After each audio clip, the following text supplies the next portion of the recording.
Il n'y a plus aucune menace pour Bachar el-Assad en Syrie, selon The National Interest. Le pouvoir de Bachar el-Assad est à présent extrêmement solide, affirme un chroniqueur de The National Interest.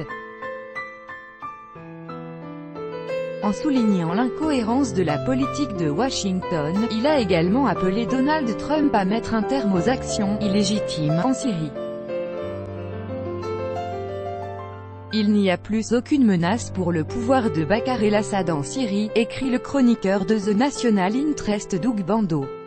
Ayant passé une semaine dans ce pays ravagé par un conflit interne depuis 2011, le journaliste affirme que comprendre qui dirige la Syrie est évident.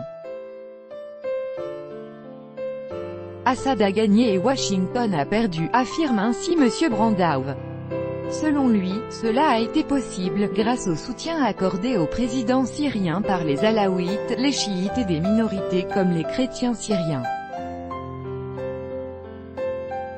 Par ailleurs, le chroniqueur de The National Interest qualifie la politique américaine à l'égard de la Syrie de « désastreuse » et « incohérente ».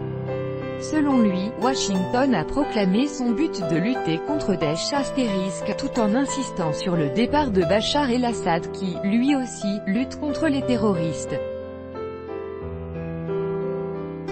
De plus, les États-Unis sont alliés à l'Arabie Saoudite, aux Émirats Arabes Unis et au Qatar qui soutiennent les groupes radicaux. Suite à cette incohérence, les objectifs militaires de Donald Trump se sont avérés une fantaisie. Le journaliste estime également que la présence militaire américaine en Syrie est illégitime, à l'inverse du soutien russe et iranien demandé par le gouvernement syrien. C'est pourquoi, selon lui, Washington ne peut pas insister sur le départ de la Russie, de l'Iran ou du Hezbollah de la Syrie.